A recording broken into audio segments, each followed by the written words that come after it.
रहमानुर्रहीम। अस्सलाम वालेकुम दोस्तों, मैं उम्मीद करती हूँ आप सब लोग ठीक होंगे। अल्लाह पाक आप सबको अपने हिफ्ज़ व ईमान में रखे, अपनी रहमतों के साए में रखे। तो जी दोस्तों, आज मैं जो ख्वाब बयान करने जा रही हूँ वो है ख्वाब में आंखों का मरीज़ देखने की ताबीर।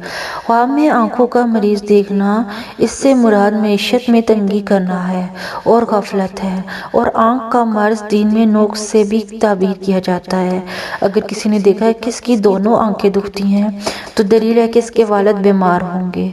और अगर किसी ने देखा कि इसको अशुभ चशम है तो दलील है कि वो हक पर नहीं है और अंदेशा है कि आंख की बुराई के बराबर इसका दीन खराब होगा।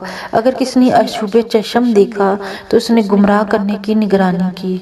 अगर आंखों की बीमारी कमज़ोर है तो दलील है कि इसके दरीन के बारे में बातें की जाती होंगी जिनसे वो बरी है और इस पर अजर दिया जाएगा।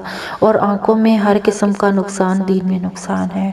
अगर किसी ने अपनी आंखों में बीमारी या दुख देखा तो ये औलाद की तरफ से गम पहुँचने की निशानियाँ, और ऐसे ही इसको नुकसान और परेशानी पहुँचेगी। मैं उम्मीद करती हूँ आपको मेरे ख्वाब की तबीर सही लगी होगी। अगर आपको मेरे ख्वाब की तबीर सही लगती है तो प्लीज़ मेरे चैनल को सब्सक्राइब करें और मेरी वीडियो को लाइक एंड शेयर करें ताकि मेरी हौसला अफजाई हो और मैं आपके लिए मज़ीद ख्वाब की तबीर लेके आ सकूँ। तो यहाँ पर मैं आपको एक बात बताती चलूँ कि अगर आपने किसी भी किस्म के ख्वाब की तबीर पूछनी है तो आप मेरे यूट्यूब चैनल के कमेंट सेक्शन में या फेसबुक पेज के मैसेज सेक्शन में पूछ सकते हैं। मैं आपको आपके ख्वाब की तबीर बताने की पूरी कोशिश करूंगी। Thank you. अल्लाह हाफिज़। तो हमें याद रखिएगा, अल्लाह पाक आप सबको भी अपने हिफ्ज़ व ईमान में रखे। अल्लाह हाफिज़।